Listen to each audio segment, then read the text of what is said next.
Ce gosse-là, c'est moi. Mon tout premier match au Virage Nord. Je me souviens pas du score, je me souviens même pas du match, mais très vite, de manière instinctive, les chants du Vélodrome et Léo Fumigène m'ont envoûté. Sans même comprendre les enjeux, je chantais avec les autres. En grandissant, j'ai compris qu'il ne s'agissait pas juste de gens qui criaient, mais plutôt d'un peuple qui exprimait son identité, ses valeurs, sa fierté à travers la ferveur. Les années ont passé et j'ai aimé crier, me casser la voix pour l'OM. J'ai aussi appris à aimer détester certains joueurs adverses. En avant-match, quand le virage déstabilise un joueur, l'insulte, ça peut sembler paradoxal, mais c'est des moments que j'ai toujours appréciés. Cette rage et cette hargne, c'est aussi une manière de montrer que ta ville fait peur, qu'elle est au-dessus. Dans les travées du Vélodrome, il y en a eu des joueurs détestés. Mais Alexis Bossetti, lui, il est en haut du classement. Né à Nice, élevé par les tribunes de la Populaire Sud, il a ce profil rare, celui du joueur resté ultra. Membre actif de la Brigade Sud, il est passé de la tribune à la pelouse sans jamais changer de mentalité. Forcément, ça divise. Adulé chez lui, hué ailleurs. Son nom suffit à tendre l'atmosphère dans bien des stades. Bordeaux, Marseille, où j'ai moi-même pris part à cette hystérie collective, et surtout Bastia, où l'animosité a atteint des sommets. Alors pourquoi l'interviewer? Parce que ça m'intriguait.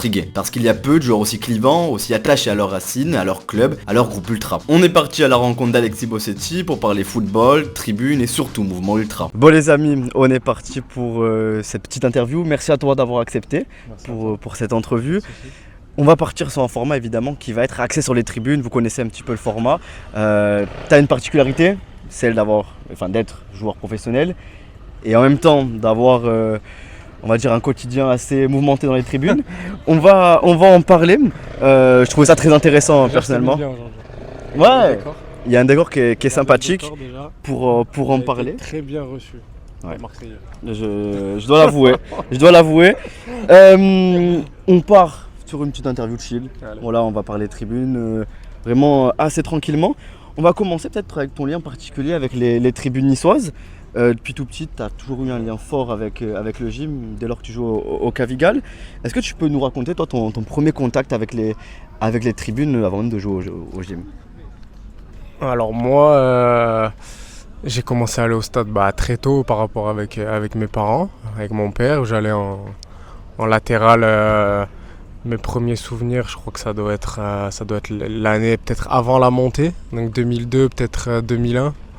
L'année 2000-2001 où on allait voir les Wascal, les clubs comme ça au Stade Juré. Et je me rappelle très bien de la montée, le match contre Istres où on gagne 3-0. Où à l'époque, l'attaquant c'était Poussin Mélin qui était mon idole.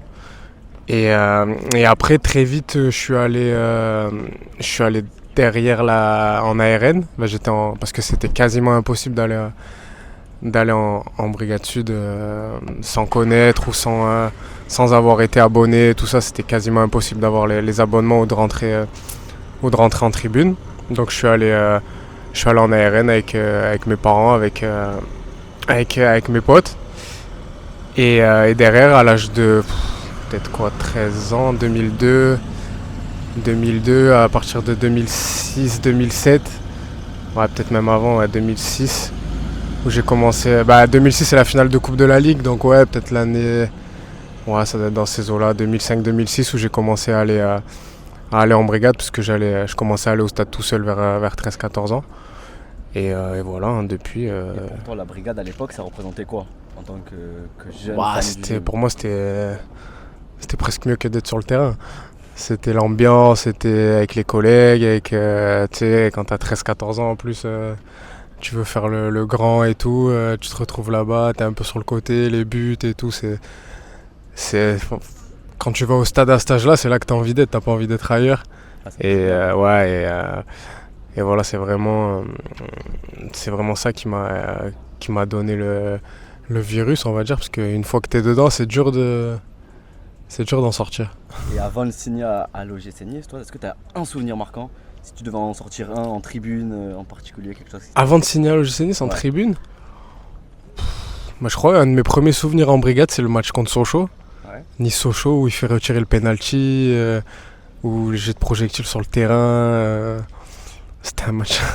Balmont qui prend un rouge alors qu'il sauve de la cuisse sur la ligne. Et je crois que ça c'est mon premier souvenir, je crois, en brigade. Et ça m'avait marqué parce que je me suis dit, wow, ça y est, maintenant t'es dedans. Maintenant t'es dedans. Comme on l'a dit, t'as la particularité, t'étais en tribune, puis ensuite t'es devenu joueur. Qu'on se le dise, c'est le rêve de beaucoup. parce que t'es un personnage oui, clivant. bah oui. Soit on t'aime, on t'adore, soit On on te déteste. Toi, de ton côté, qu'est-ce que tu as ressenti en passant des tribunes à la pelouse du gym? Tu as eu le sentiment de représenter ta ville, ton club, ton groupe. Ça s'est passé comment, toi, de ton côté? Bah moi, sur le coup, je pense que tu t'en rends pas compte quand t'as 18, 19 ans. Je venais de gagner la Gambarde, j'avais fait des bancs avec les pros au Stade Duré. Le Stade Duré, ça représente, pour les Niçois, c'est quand même quelque chose de... C'est fort, ouais. C'est un monument historique pour nous. Le Stade Duré, c'est l'histoire, l'essence même du club, ce petit stade très très chaud. Et j'ai eu la chance d'y jouer quand même une saison avant de changer de stade. Donc ça, c'était quand même un de mes rêves, tu vois, de jouer au Ré avec ce maillot. Et en fait, très tôt, j'ai réalisé mon rêve, en fait. À 19 ans, j'aurais limite pu arrêter le foot. Et voilà, c'était... Mon rêve, il aurait été atteint. Je te dis, il y en a qui voulaient jouer, je sais pas moi, au Real Madrid, Manchester United. Moi, vraiment, c'était de jouer au Ré et d'être dans ce stade avec le maillot de Nice. Et je te dis, à 19 ans, j'avais quasiment plus rien à faire dans le foot. Ça, on va en reparler parce qu'en vrai, c'est un petit peu aux antipodes maintenant du football moderne et commercial qu'on retrouve. Ouais, bah c'est sûr. Et du coup, quand tu signes à Nice, tu te sentais comme un représentant un peu de la Brigade Sud sur le terrain? Ouais, non, après, moi c'était aussi dans le vestiaire, aussi, tu vois, transmettre un peu, même si j'étais jeune, voilà, transmettre un peu les valeurs. Et je pense que quand j'étais au club, par rapport à mon histoire, j'arrivais quand même à emmener des mecs à se sentir aussi niçois, proche des supporters, tu vois, proche de ce que je trouve qu'il y a eu ces dernières saisons un peu moins à l'OGC Nice, et une perte aussi un peu d'identité. Mais voilà, à cette époque-là, j'étais pas tout seul. Il y avait Fred Joria qui était l'adjoint de Puel, qui a levé la coupe en 97. Il y avait René, paix à son âme, Marsiglia, qui était aussi dans le club, qui inculquait des valeurs niçoises. Donc il y avait beaucoup de monde aussi qui emmenait ça, et le fait de jouer au Ré aussi, ça a aidé forcément. Ouais. Et quand on a changé de stade, voilà, ça a été un peu plus compliqué de garder l'âme du club, l'âme du stade et tout, mais mine de rien, Nice, ça reste quand même un club à part. Tu disais que tu arrivais à emmener cette âme un petit peu niçoise à d'autres joueurs qui ne l'avaient pas forcément. Toi, de ton côté, est-ce que tu n'avais pas un peu plus de pression, dans le sens où tu n'étais pas un joueur lambda, tu étais un enfant du comté de Nice et de la ville? Ouais, après, j'avais aussi une position un peu particulière quand ça avait chauffé aussi. Quand ça avait chauffé aussi au centre d'entraînement, quand les supporters sont venus chahuter quelques personnes. Voilà, moi j'étais un peu au milieu, je savais pas trop. Temporisé peut-être un peu. Bah, franchement, je savais pas trop où me mettre à ce moment-là, donc c'était un peu une position aussi difficile. Je sais pas si ça m'a plus servi que desservi à un moment donné, mais voilà, moi je regrette pas, je suis comme ça. Finale de Coupe du Monde, j'emmène le drapeau de la brigade sur toutes les photos, champion du monde du vin. Je sais que ça n'avait pas plu à beaucoup de monde à la Fédé. mais là, voilà, la photo, je l'ai, et il n'y a aucun groupe de supporters qui peut avoir ça. Donc voilà, pour moi c'est une fierté. Et du coup, est-ce que à ta manière, tu as la sensation d'avoir transmis quelque chose aux jeunes niçois du coup, quand tu jouais, de les avoir marqués ou... Oui, marqué, oui. Après, pas qu'à Nice, je pense qu'il y a beaucoup de supporters, de groupes ultra aussi qui rêveraient d'avoir un joueur comme ça dans l'équipe, même si j'étais pas forcément le meilleur, celui qui a mis le plus de buts, ou celui qui était forcément le plus fort sur le terrain. Voilà, j'ai quand même joué dans mon club, j'ai joué la Coupe d'Europe, j'ai fini 4ème de Ligue 1, j'ai joué, comme je t'ai dit, j'ai marqué en Coupe d'Europe, j'ai marqué en Ligue 1, j'ai marqué en Coupe de France. À Nice, à part un titre, voilà, ça aurait été encore... Ça, je pense que si j'avais gagné un titre avec Nice, j'aurais arrêté le foot directement. Mais j'ai marqué le club. Quand je vais au club, voilà, je suis toujours bien accueilli et tout. Et après le joueur, il y a aussi... comment dire, il y a aussi le métier d'entraîneur qui m'intéresse, et voilà, on va voir avec l'OGC Nice pour me permettre de passer les diplômes un peu plus tard, et Et ce titre que j'ai pas gagné en tant que joueur, voilà, pourquoi pas dans 10 ans le gagner en tant qu'entraîneur ou dans un staff, ça serait, pour moi c'est un nouveau rêve et pour un nouveau chapitre de ma carrière et de ma vie. On va faire un petit bond en arrière Allez. qui est en rapport avec pas mal de choses dans ta carrière. On le sait que tu as différents tatouages en Ouais. rapport à la fois avec les tribunes et Nice. Est-ce que tu peux un peu nous expliquer ce sentiment de les avoir réalisés parce qu'ils t'ont servi pour différentes célébrations Ouais. Quand j'étais plus jeune, j'avais un aigle tatoué sur le cœur avec écrit Mentalita Nissarda. Et je me rappelle mon premier but au centre, c'était contre l'OM. Et je l'avais déjà et j'avais cache-chambré, j'avais fait comme ça avec le maillot. Je pense que sur YouTube tu peux retrouver les images. Ouais, je pense que tu peux la retrouver. C'était en 2000, je sais plus, 2008 peut-être. Donc c'était parti un peu comme ça. Ouais. Et puis après j'ai fait le bras. Et après j'ai recouvert celui-là et j'ai refait un aigle par-dessus. Enfin, bon, j'ai fait un autre truc, un aigle plus gros parce que ça rendait moins bien. Et si tu veux, je me suis fait tout le bras sur Nice au final. Et voilà, j'ai la tête du groupe, maintenant je me suis fait l'ancien emblème du club, j'ai la tête du groupe, j'ai l'année de création, j'ai Nikaya, le premier nom de Nice en grec, j'ai le portrait de Jacques Médecin, l'ancien maire de Nice, et de Spadjari, le braqueur de banque. Ces tatouages, au-delà que tu les aies faits, ils ont eu un rôle dans les célébrations. Ouais. Tu as notamment célébré... À Nice, ouais, quand je marquais à Nice, c'était toujours, je sortais toujours mon tatouage. Et ça t'a Mais je l'ai plus fait après. Ça t'a valu des problèmes? Ça m'a valu un match de suspension. Face à l'OM? À l'OM, ouais. Quand j'ai marqué en célébré... Coupe de France, j'avais célébré devant la tribune et comme ils avaient jeté des fumigènes et des trucs sur le terrain, ils avaient dit que c'était de ma faute. Du coup, tu étais passé devant la commission de discipline? Ouais, j'étais passé dans la commission et j'avais été suspendu à Lyon, je m'en rappelle. Mais j'étais blessé donc au final ça m'avait pas...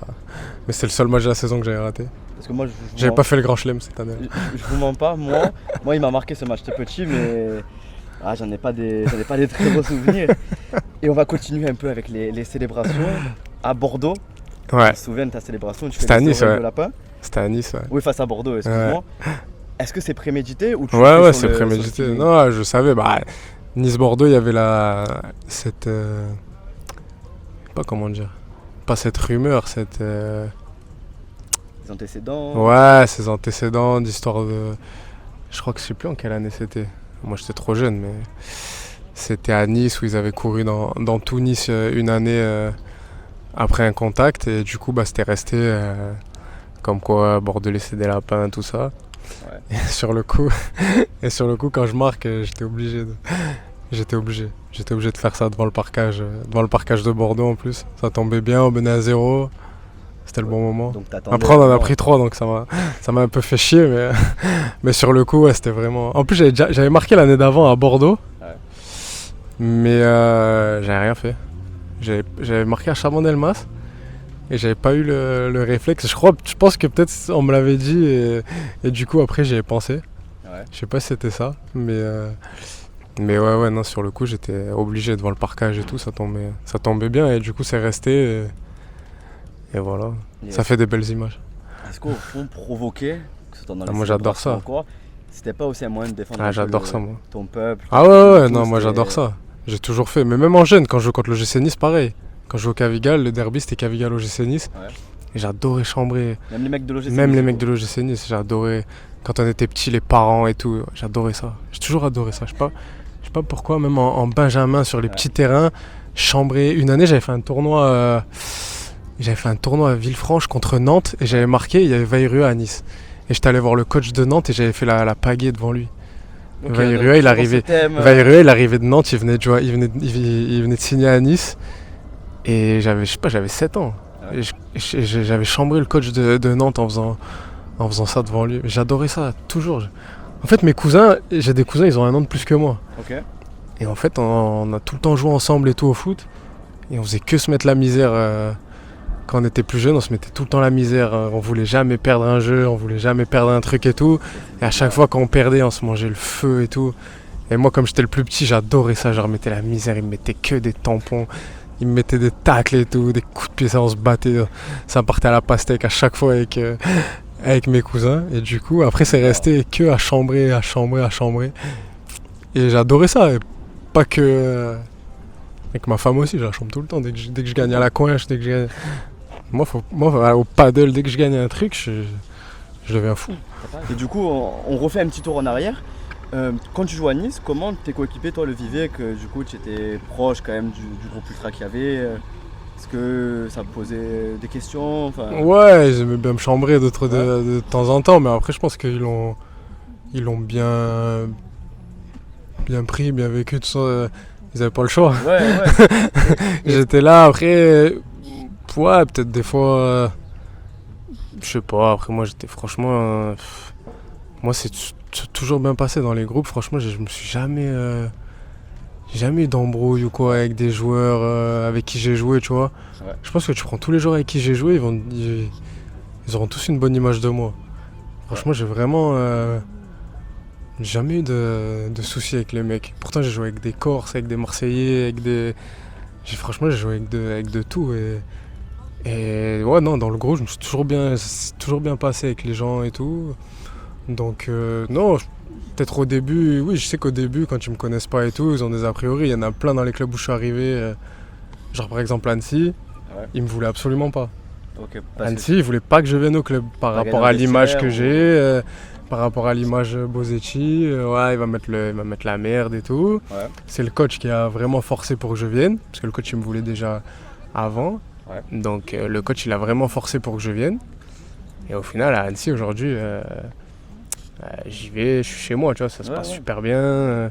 On est monté en Ligue 2. Franchement, mais tu vois, c'est des histoires comme ça où les gens, a priori, ils ont une mauvaise image de moi à la base et au final... tu parles de moi à Annecy, tu parles de moi aux joueurs, au directeur sportif, à l'intendant, au photographe. Photographe, j'ai ramené à Nice d'ailleurs. Il est à Nice maintenant. Ah oui, il est là maintenant. Non, il est à Nice.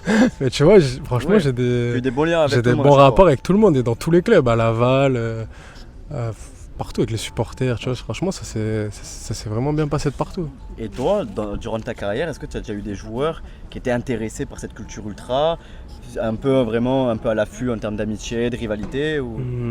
Intéressé, ouais, de temps en temps, mais je pense qu'en fait, si t'es pas dedans, si t'es pas vraiment dedans plus jeune, à 14-15 ans, après, c'est dur après quand t'es adulte, 20-25 ans, de rentrer dans un truc comme ça et de kiffer. Je pense qu'il faut, en fait, il faut le vivre jeune, et après, ça passe pas, tu vois. Genre moi je sais que quand je suis loin de Nice, que je vais pas au match pendant longtemps et tout, ou que je fais pas un déplacement pendant longtemps, je sais que je suis pas bien. Ouais. Je sais qu'à un moment donné ça me manque et voilà. Genre ma femme elle comprend pas ça. Pour elle c'est... un autre monde. Pour elle c'est un autre monde. Elle comprend pas que je prenne la voiture, que j'aille faire des heures. Il y a 2 ans je suis allé à Bâle je jouais à Annecy, je suis allé à Bâle. J'ai roulé toute la journée. Pour le match d'Europa League. Pour le match d'Europa League, je suis rentré la nuit, j'ai dormi sur une aire d'autoroute et tout, tellement j'étais KO. Ma femme elle comprend pas ça. Elle me dit mais t'es un con. Pour elle c'est... Non, elle comprend pas, les gens ils comprennent pas. Et tu penses que du coup, ce lien que t'as avec le mouvement ultra de manière générale, ça a eu un impact sur ta carrière ? Bah ouais, parce que j'ai refusé J'ai refusé quelques clubs. Ouais.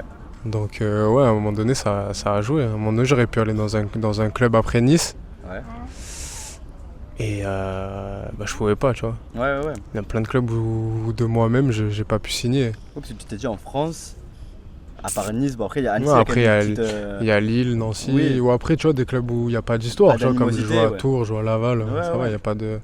Il n'y a pas de souci, tu vois. Annecy ça rejoint un peu Nice, c'est un peu la même histoire, tu vois, le comté de Savoie. Nice à Annecy, c'est quand même quelque chose... Et je pense aussi que c'est pour ça que j'ai aussi bien réussi à Annecy, parce qu'il y a aussi cette proximité avec nous, cette mentalité un peu pareille et ces racines aussi un peu pareilles. Et je pense que ça aussi, ça m'a aidé à performer, peut-être même inconsciemment, tu vois.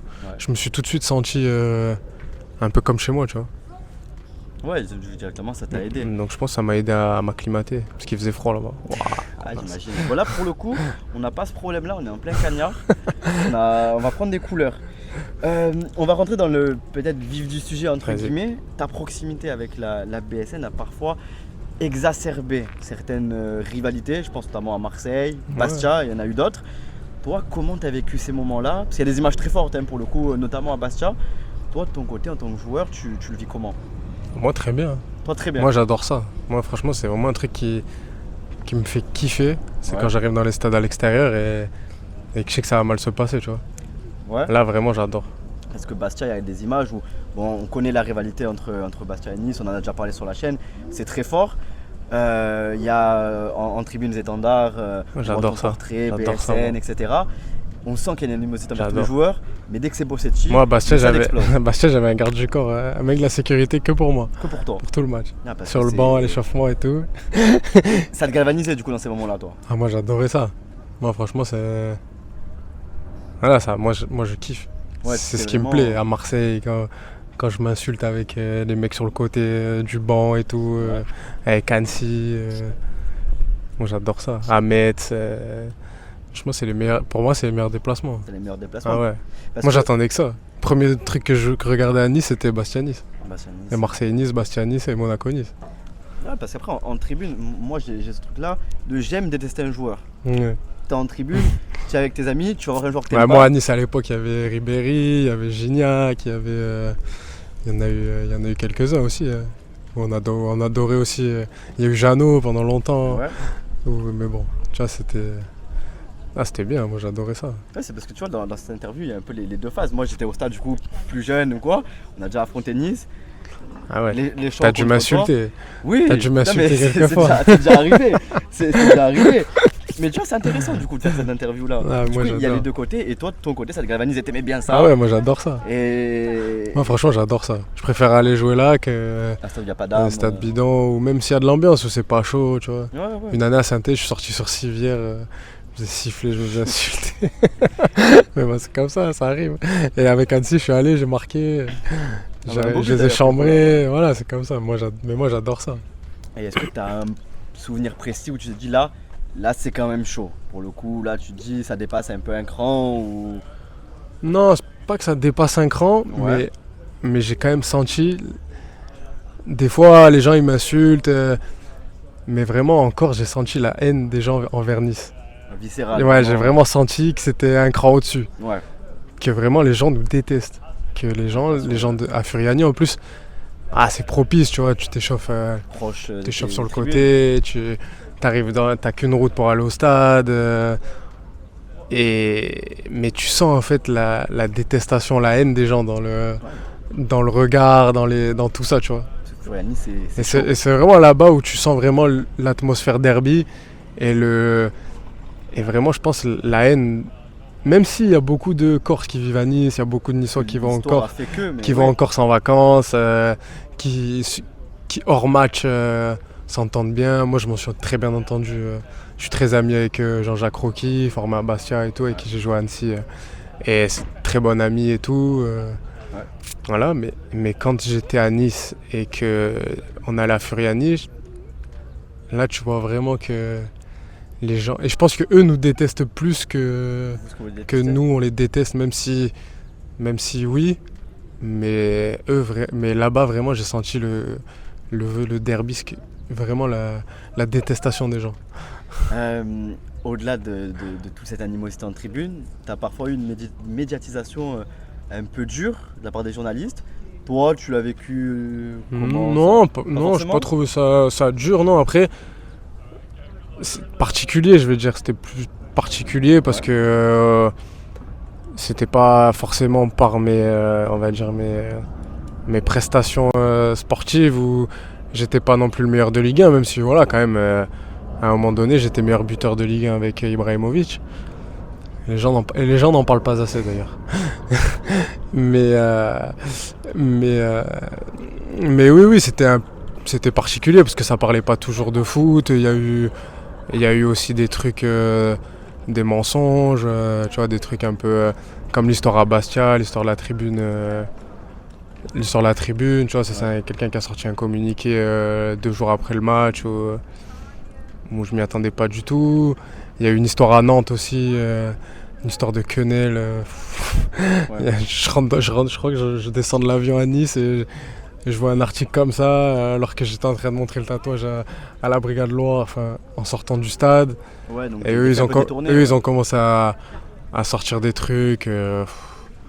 Donc ouais, il y a eu pas mal de trucs où c'était faux souvent. Ouais.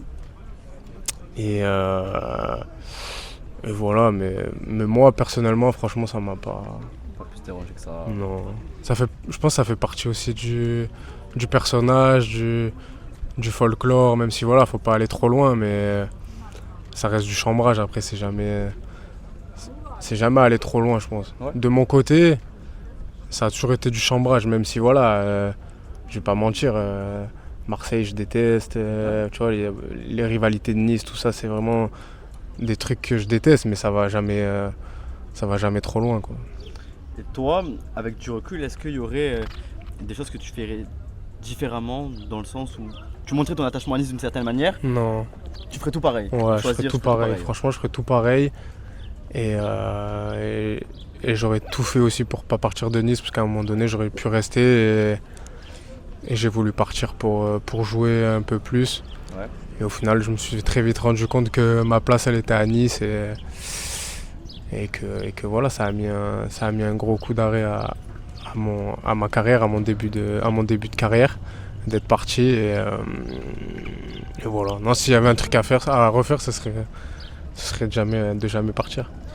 On a pas mal parlé de rivalité pour l'instant, mais il y a également la fraternité dans le mouvement ultra. Mais on va un petit peu en parler. Bon, avant d'entrer dans le vif du sujet, on va un petit peu parler du mouvement ultra de manière globale. Toi, c'est quoi ton rapport au mouvement de manière générale?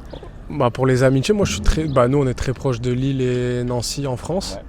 Où j'étais monté faire le titre avec Lille, je crois, en 2021. Ouais. Quand ils ont été champions, il y avait le Covid. Donc ouais, c'était 2021, il y avait couvre-feu en ville, mais c'était folie sur la place à Lille. Là, ça, c'était vraiment pas mal. Après, j'ai fait Nancy, je suis proche de Nancy aussi. J'étais allé à Gol FC l'année dernière avec eux. En déplacement, ouais. Moi, j'étais blessé à Annecy et j'étais allé à Lyon en national voir Gol FC Nancy. Ouais. Après, je suis allé beaucoup voir l'Inter. Ouais, avec la Cour Nord, c'est peut-être eux avec qui je suis allé le plus par proximité à Nice, où en 3 heures de voiture c'est fait. Et je suis allé aussi à Valence. Ouais. Je suis allé aussi à Valence, je suis assez proche de la courbe nord des Yomous de Valence. Ouais. Où j'étais allé là-bas. Je suis allé une fois à Mestalia et j'étais allé aussi une fois. J'étais allé en stage quand je jouais en Norvège. On était allé en stage à Valence. Et un soir, j'avais mangé avec tout le monde. Eux, ils étaient venus chez moi pendant l'Euro et tout. Donc je suis resté assez proche des mecs de Valence. Ouais. Et voilà, en termes d'amitié, il y a Imperia, voilà, où j'ai joué le début de saison. Ça a joué un rôle pour que tu signes là-bas? Ouais, ça a joué un rôle, ouais, bien sûr. Et voilà, il y a Sarrebruck aussi que je vois pas assez, j'aimerais voir plus souvent, mais par rapport à l'Allemagne, c'est compliqué, c'est un peu loin, c'est pas facile de. Très costaud en plus. Ouais, c'est pas facile d'aller à Sarrebruck, j'y suis jamais allé, j'aimerais bien y aller rapidement, le plus tôt possible. Et voilà, non, après en termes d'amitié. Tu échanges un peu avec les membres de différents groupes? Ouais, je parle souvent avec les leaders de Valence. Ouais. Avec Nancy aussi, souvent avec les leaders aussi de Lille, un peu moins l'Inter. Mais l'Inter c'est une grosse courva, donc je parle avec pas mal de mecs aussi grâce au réseau, grâce à Insta, tout ça. Ouais. Et après voilà, je laisse le bureau pour faire quand il y a les déplacements et tout, on me demande au bureau, enfin on passe par le groupe, tu vois, pour y aller. Ouais. Mais non, ça se passe super bien. Ça se passe vraiment bien. Moi, j'ai vraiment des bons liens avec, pareil, avec tout le monde. Hein. Donc voilà, c'est assez cool. On t'a vu au micro, au méga en fait, simplement, que ce soit depuis la pelouse, que ce soit à Nice, en déplacement ou quoi. Est-ce que ça aussi c'était pas un petit rêve caché? Au-delà d'être footballeur, de pouvoir être le représentant en tribune un peu. Le représentant. Moi, mégaphone, non, je suis pas trop. Non, c'est jamais. Non, je suis pas trop. Franchement, je suis plutôt. Dans la tribune, franchement, je suis plutôt discret. Ouais, mais franchement. Quand même des fois, quelquefois. Ouais, quand j'étais joueur, oui. À Evian. À Evian, ouais, j'étais devant avec Jérôme et Biba. Ouais. Mais ouais, et ce jour-là, je crois que j'étais rentré avec les joueurs. Ah ouais, carrément. Ouais. J'étais monté avec mes potes, mais j'étais rentré en avion avec les joueurs. J'étais rentré sur le terrain, j'étais rentré avec eux. Ouais. Parce que j'avais pas envie de me faire les 9 heures de route retour. Ah, c'est relou ça. Je te jure, ce jour-là, j'étais rentré en avion. Mais ouais, non, après, Non, joueur, ouais, plutôt joueur quand j'étais joueur, ouais, prendre le mégaphone. J'ai fait le clapping aussi à l'Alliance une fois quand j'étais blessé. Ouais, plus qu'en joueur après les victoires, tout ça, ouais, ça me plaisait. Mais en tribune, franchement, non, pas. Pas forcément. Non, pas du tout. Mais, mais ouais, oui, à un moment donné, j'ai représenté le groupe en bien ou en moins bien, je sais pas, mais ouais, c'est vrai que j'aimais bien à l'extérieur toujours avoir un t-shirt ou un truc du Montrer groupe, tout ça, tu vois. Et est-ce que tu as des anecdotes en particulier après du coup que tu as joué au gym en déplacement en mode voilà, oh c'est Bossetti. Oui, les bah gens à sont vraiment Nice, tombés oui. dans le- Oui, à Nice, oui. Après, maintenant bah, Dans le décor. comme il me voit souvent à l'Alliance maintenant cette saison, tu vois, ça va. Mais oui, c'est sûr que c'est pas anodin quand même, un joueur qui vient en tribune, en parkage, tout ça. Mais bon, franchement, ça dure pas 3 heures. Au début, ouais, il y a Bossetti, voilà. Après ça va tout seul. Parce qu'on a eu la petite image là, à Elfsborg là il me semble. Ouais, je suis allé en en Suède. déplacement. Je suis allé en Suède. Je suis allé à Rome et en Suède cette année. J'en ai Ouais, fait c'est 2. Et j'ai fait quoi aussi? Non, cette année, j'ai pas pu trop. Bah, on a été interdit quasiment tout le temps. Donc, Non, on en parlait un peu à peine, mais oui. donc c'est un tout peu le temps. dur pour Nice de faire des déplacements. Ouais. Mais voilà, on a été même interdit à domicile pour la banderole contre Marseille. Ça, on va en parler ça. Donc, ouais, comme je te dis, c'est compliqué aujourd'hui d'être dans le monde ultra, Mais d'être investi, surtout investi et de pas t'en dégoûter en fait par rapport à la répression, à la police, aux interdictions, aux amendes et tout. Franchement, c'est dur de pas t'en dégoûter, de te dire putain, je me fais chier alors que je pourrais être chez moi tranquille avec ma femme à boire des coups. tranquille au soleil. Je te jure, c'est vrai.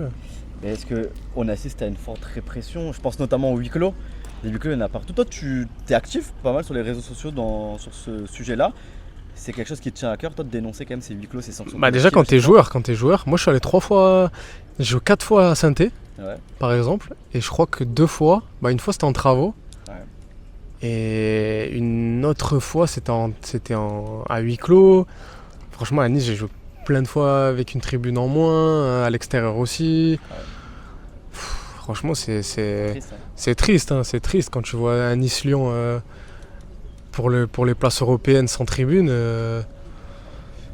C'est pas terrible, hein. Donc quand tu vas au Vélodrome, tu vois des fois qu'il y a un virage entier vide. Ouais, Ça change toute l'ambiance du stade. Même les parkages. Oh, même les parkages vides, c'est honteux. C'est honteux quand je vois. En plus, le pire, c'est que quand il y a un parkage vide, il y a plus de police que s'il y avait le parkage.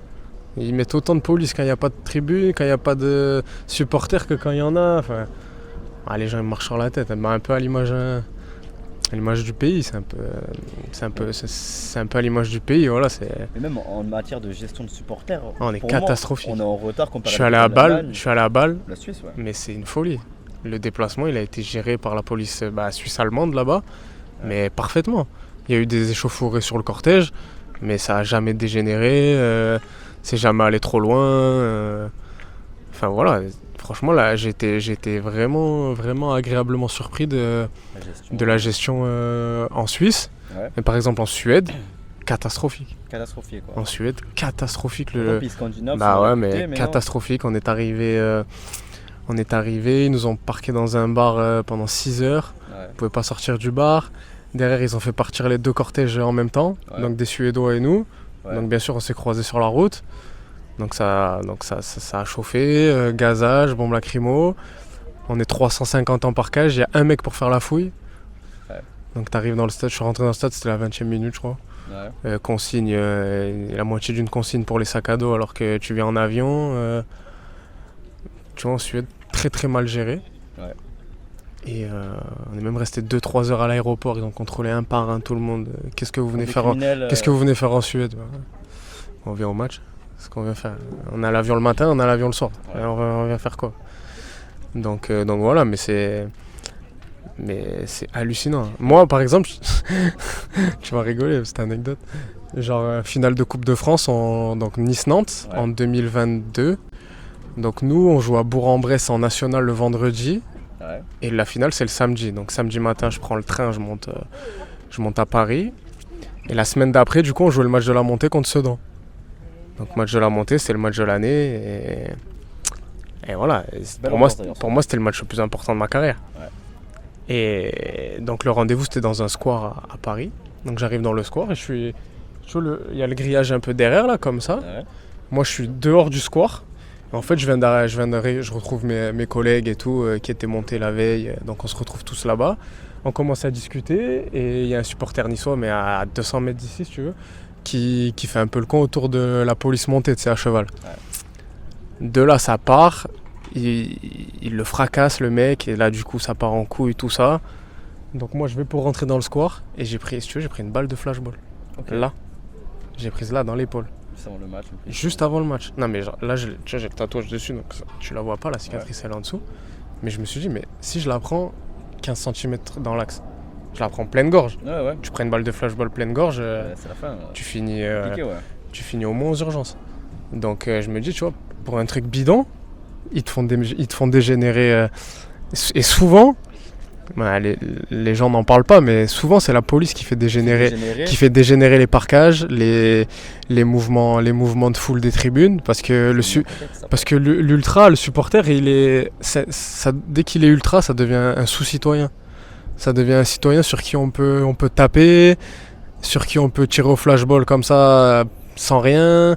Parce que pour l'opinion publique, l'ultra c'est un débile, un mec qui comprend rien, qui fait que des conneries et tout. Alors que tu vas au match sans ultra, tu vas commencer à plus regarder les matchs à la télé, tu vas plus aller au stade. Et donc le sous-citoyen devient on va dire une proie facile sur qui on peut taper, sur qui derrière on peut dire non mais c'est eux, c'est pas nous, c'est eux, ils nous ont provoqué et tout. Alors que, et franchement, énormément de fois en parkage, oui, ou à domicile ou à l'extérieur, j'ai vu de mes yeux, et ça je pense que dans le mouvement ultra je pense pas être le seul, mais que, allez, je vais pas dire 90% du temps, mais très très souvent c'est la police, les CRS, ouais, qui gèrent très très mal la foule et qui fait dégénérer ça. Parce que là c'est parti d'une connerie, d'un mec qui faisait un peu le con à côté de la police montée, mais il n'y a pas eu de coups, il n'y a pas eu d'insultes, il n'y a rien eu de qui pousse le policier à le massacrer. Parce que le policier, il l'a frappé au tonfa et tout, et je peux vous dire, le tonfa ça fait mal. Et si moi je prends une balle de flashball, alors j'ai rien fait, je suis assis sur un banc, je fais rien, je suis en train de rentrer dans le square et je prends une balle de flashball dans la gorge, franchement, pour un truc comme ça fait chier. Donc bien sûr derrière ça a dégénéré, oui, après, et voilà. Après de manière générale, c'est vrai que souvent, quand il y a des débordements, ça va servir de prétexte. Voilà, il y a eu ça, donc on va interdire. Exactement. Et la répression continue. Exactement. Et la répression d'ailleurs touche aussi la liberté d'expression, j'ai envie de dire, de manière générale, avec des banderoles. Mais il n'y a plus de banderoles. Et là, je vais prendre un exemple que je trouve intéressant. C'est quand il y a eu les banderoles Nice-OM, de manière générale, bon, ça touchait Neil Maupay qui est ton ami. Et en fait, moi, tu avais eu une position qui était intéressante dessus, dans le sens où t'incrimines pas forcément la Brigade Loire, toi-même tu l'as vécu. Ah ouais, moi je l'ai vécu, mais je l'ai vécu partout, je l'ai vécu à Metz, je l'ai vécu à Nantes. Et moi je dis que je pense que ça fait partie du folklore, même Rabiot a des banderoles, et voilà, Rabiot tu gagnes 1 million d'euros par mois, il se t'en bat les couilles de banderoles. Mais surtout que ça participe à la sceptisation. Mais oui. En termes de non mais attends, mais moi si je dois porter plainte à chaque fois qu'il y a une banderole contre ma mère, mais je fais quoi? Je passe ma vie au tribunal, ouais. Je passe ma vie au commissariat. Moi, j'ai jamais porté plainte, que ce soit sur Twitter, sur Insta, ou les banderoles de match, ou même il y a des banderoles qui sont allées loin, à Bastia. Voilà, mais ma famille décédée. Donc oui. Mais voilà, je trouve que ça fait partie du truc. Après voilà, faut pas que ça aille trop loin non plus, mais on va insulter ta mère, voilà, c'est bon. Tu connais tes parents, tu sais très bien ce qu'ils valent. Tu vas pas porter plainte parce qu'on a dit que ta mère c'était ci ou que c'était ça. Franchement. Toi, tu penses que cette répression, ça tue le mouvement ultra en tant que tel? Ah oui, complètement. Et toujours dans cette continuité, au-delà des banderoles, on en a un peu parlé. Ah mais tout, les fumis, les fumis, c'est une folie, c'est une folie. C'est une folie, les fumigènes, les interdictions les IDS de stade, les amendes pour fumigènes, mais on est franchement, on est chez les fous. Après, c'est sûr, du moment où c'est lancé sur la pelouse, bien sûr qu'il faut sanctionner. Mais tant que c'est festif en tribune et tout, qu'il n'y a aucun problème, pour moi c'est une En honte. Italie, ils ont passé le cap. En Italie, ouais, ils mettent plus d'amende. Ils mettent plus d'amende, je crois, tant que c'est pas jeté sur le terrain. Mais Oui, c'est ça. très bien. C'est très bien. C'est intéressant ouais, pour l'Italie. Ah oui. Et même les déplacements sont. Voilà. Même les déplacements, c'est interdit. Puis quand c'est autorisé, il y a des limitations de nombre, il y a un rendez-vous quelque part, il y a un bus, il faut être en bus obligatoire. C'est tout pour te dégoûter de faire un déplacement, en fait. Ils le font. Et ils disent non, mais on l'a autorisé. Eh, bien sûr, tu l'as autorisé, mais en fait, tu obliges le mec à rester dans son bus toute la journée. Quand tu vas sur l'autoroute, t'es parqué, on dirait que t'es un animal. Et c'est là que j'en reviens au truc de sous-citoyen. Tu peux parquer les gens des heures sans eau, sans rien. Un peu comme les manifs. Hein. Un peu comme les manifs. Un peu comme les manifs ces dernières années là, sur Paris ou quoi qui ont dégénéré. Et ben voilà, le supporter de foot, il est considéré comme un sous-citoyen. Il a le droit d'être parqué pendant des heures sur une aire d'autoroute où il n'y a rien, où il n'a pas le droit d'aller à la station-service. Ouais, mais est-ce que pour toi, le mouvement ultra, il fait pas peur dans le sens où on retrouve des milliers de personnes fédérées dans un même but, tous ensemble? Et c'est peut-être pour ça, du coup, qu'il y a cette grosse répression aussi.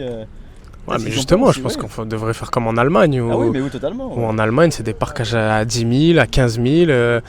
Et après, quand il y a Cologne qui vient à Nice, on est perdu, on ne sait plus quoi faire. Il y a 15 000 Allemands à Nice, on ne sait plus quoi faire, on est perdu. Voilà, on ne sait pas. Donc il y a des affrontements et voilà, au final, ça finit en affrontement. Parce qu'on ne sait pas gérer, parce qu'on n'a pas l'habitude et on fait n'importe quoi. Et en termes de mauvaise gestion, on a aussi les dissolutions de groupe. Vous l'avez vécu à Nice, vous? Ouais, mais la dissolution, le groupe il va se reformer quoi qu'il arrive. Sous une nouvelle appellation. C'est un nouveau nom, les gens, ce sera exactement les mêmes personnes qui vont faire exactement les mêmes choses. Donc dissoudre un mouvement ultra, tu peux pas dissoudre un mouvement ultra, c'est impossible. Tu peux pas dissoudre un mouvement comme ça. Demain tu dissous les Magic Fans, ok? Et alors ça va changer quoi? Dans 2 ans, dans 3 ans, dans 4 ans, il va revenir les mêmes. Donc à part faire un truc comme à l'anglaise, comme ils ont fait les Anglais, voilà, ils mettent les places à 200, 300 euros. Là, on les gens pour le prix. Voilà, les gens ne viendront plus. Mais est-ce qu'en France, tu peux te permettre, avec la qualité du football, français, de mettre des places à 300 euros? Je ne pense pas. Oui, et puis même l'âme des stades. Puis en France, en Italie, tout ça, c'est des pays où tu pourras pas faire ça. Les gens, ils sont attachés à ça, ils laisseront pas faire les gens. Ouais, d'accord. Donc voilà, je pense qu'il faut trouver une solution. Il faut réautoriser les déplacements et je pense qu'il faut apprendre à gérer les déplacements, c'est tout. Il y a des pays où ça se fait très bien. Et dans un football qui est de plus en plus aseptisé, ah bah c'est sûr. Est-ce que toi tu t'y retrouves un peu toi? Non, pas vraiment. Pas vraiment, j'arrive pas à m'identifier à un joueur, tu vois, même à Nice aujourd'hui, j'arrive pas à m'identifier à vraiment un joueur où je me dis putain ouais je vais au stade vraiment pour lui. Donc ouais non c'est dur, hein, c'est dur pour les on va dire les clubs. Déjà t'as de moins en moins de joueurs de la ville. C'était déjà vrai à mon époque mais c'est de plus en plus vrai. T'as de moins en moins de mecs qui sont de la ville qui réussissent dans le club. Où ils sont nés. Mais déjà c'est très dur, hein. Faut savoir que c'est très dur de réussir dans le club, dans la ville où tu nais. Toutes les tentations, la famille, les amis, le ci, le là, encore plus à Nice où il y a 100 000 trucs à faire. Donc c'est très très dur de réussir ici. Mais ouais, c'est compliqué de s'attacher à des mecs. Est-ce que tu penses qu'aujourd'hui Nice te le rend bien quand même? T'es chez toi ici, t'es... Ouais, il me le rend bien, oui, après... Ils me donnent pas d'argent, oui, ils me payent pas. Au-delà de ça. Nice aujourd'hui, mais ils me font pas manger. Hein, mais oui, moi je suis redevable envers le club, avec tout ce qu'ils m'ont, voilà, tout ce que les émotions au-delà de. Ma femme, elle est pas d'ici par exemple. Ouais. Tu vois, elle comprend pas. Elle me dit, moi je serai pour Nice le jour où tu auras un contrat avec eux. Elle me dit, moi j'étais pour Nice quand tu jouais à Nice, maintenant je m'en fous. Tu vois. Oui, c'est détaché de. Elle est détachée complet. Mais moi je lui dis, mais moi c'est pas possible, tu comprends pas. Et je pense qu'à Nice j'avais un plus petit salaire que certains joueurs, du fait que j'étais niçois, tu vois. Ils savaient que du coup, tu vois, moi j'étais prêt à rester pour moi. Quand j'étais en équipe de France par exemple. Je venais de gagner la Gambarde, jouer en Ligue 1, mais j'avais un des plus petits salaires comparé à ceux avec qui j'étais, tu vois. Mais de loin. Genre, il y en avait, ils avaient mon âge, ils gagnaient je sais pas, il devait gagner 12, 13, 14 fois mon salaire. Ah oui, ouais, rien à Alors voir. qu'on jouait en Ligue 1 tous les deux. Tu jouais, ouais. Moi je jouais, eux ils jouaient. Et voilà quoi. Bah, je te parle même pas de Pogba et tout. Hein. Oui, Là oui, c'était c'est- fois 1000, mais tu vois, par rapport à des joueurs un peu comme moi qui jouent en Ligue 1, Ouais. bah, je touchais 10, 12 fois moins qu'eux. Ouais, et du coup. Mais moi voilà, c'était Nice. Et même quand j'ai prolongé, je pense que si j'avais été un joueur venu de l'extérieur avec ce que j'avais fait, j'aurais touché beaucoup mieux. Mais c'est un peu le prix à payer entre guillemets d'être chez toi. Pour terminer, on va parler un peu de l'identité niçoise et de la Populaire Sud, on en parlait. Vraiment, pour toi, ça signifie quoi représenter Nice sur le terrain et en dehors? Bah, sur le terrain, c'est de la grinta, tu vois, c'est du vice, c'est beaucoup de... C'est aussi, je pense, de la technique, tu vois. Ouais. À Nice, il y a toujours eu des joueurs...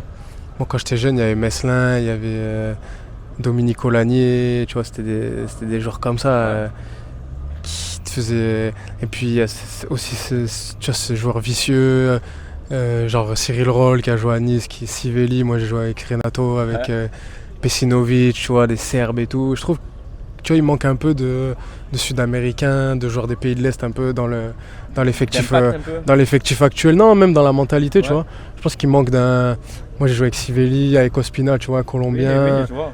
Tu vois, c'est des mecs, il y a une mentalité en Amérique du Sud et dans les pays, dans les Balkans, tout ça, qu'aujourd'hui on retrouve pas, tu vois, et que je trouve qu'il est assez proche de Nice, tu vois.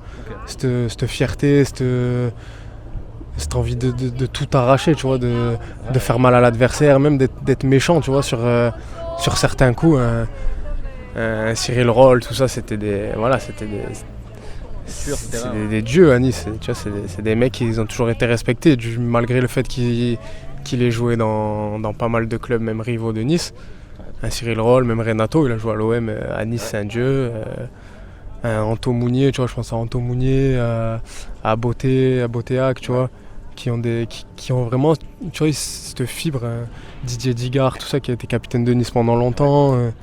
Julien Sablé, quand il était joueur, qui est aujourd'hui directeur du centre, même si c'est un Marseillais qui a joué à Saint-Étienne. À Nice, il s'est fondu dans le... Tu vois, ça correspondait tout de suite. Même, après, il a fini à Bastia, Sablé. Ouais. Mais Didier, tu vois, qui est parisien, tatoué Paris et tout, pur parisien. À Nice, voilà, c'est... À Nice, c'est respecté, surrespecté, capitaine à 26 ans, une mentalité irréprochable. Tu vois, c'est des mecs comme ça qui, je trouve, aujourd'hui, dans la mentalité de la ville et du club, qui manque un peu à l'équipe, tu vois. Bon, là, on a parlé de l'âme du coup sur le terrain. L'âme dans le club, pour toi, qu'est-ce qui rend la Brigade Sud Nice si particulière? Peut-être son influence italienne? Ouais, je pense la réputation de nos anciens aussi, qui ont fait la réputation du groupe, qui aujourd'hui est autant respecté. Ouais. Et maintenant, voilà, comme je t'ai dit, après, chez nous, il y a beaucoup de répression, il y a beaucoup d'interdits de stade, on n'a pas l'occasion de faire beaucoup de déplacements en nombre, à part en Europe. Mais putain, en Europe, comme c'est loin, c'est en semaine. À Nice, la vie elle coûte cher, les gens travaillent.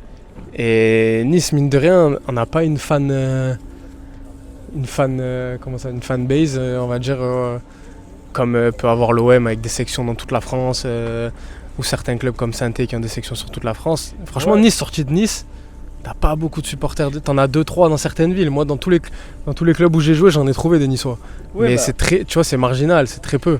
Ouais, ça je pense au-delà du travail, je pense que les gens ils bossent, mais la base de fans, elle est plus petite. Elle est plus petite et voilà, comme je t'ai dit aussi, aussi le fait de travailler, c'est compliqué. Moi, j'ai plein de potes qui me disent, je veux venir, mais je travaille, tu vois. En semaine, la Coupe d'Europe, c'est l'Europa League. Tu vas à Elfsborg, tu me dis demain c'est Manchester, c'est le Bayern Munich et c'est le Milan AC. Il y a plus de monde qui se mobilise. Voilà.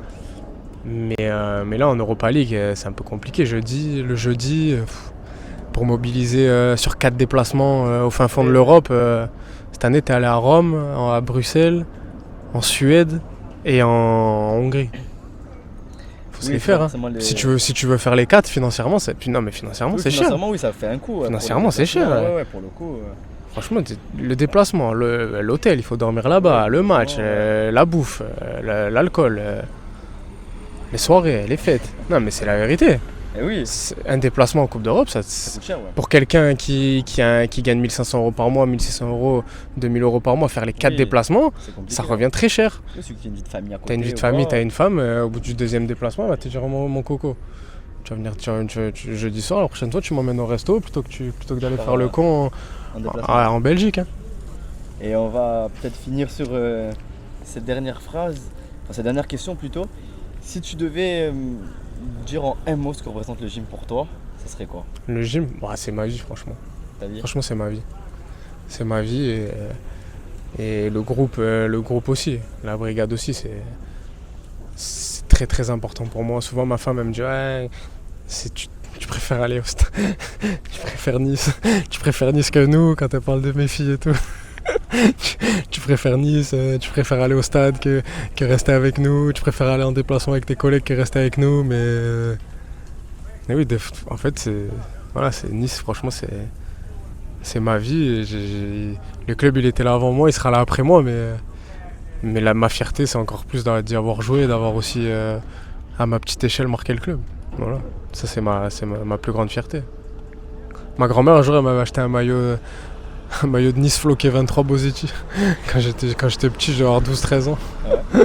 J'avais ressorti, j'ai dit voilà c'est bon, maintenant t'as le bon. Revers, Maintenant t'as le vrai maintenant. Je pense qu'on peut s'arrêter Bah, là. nickel.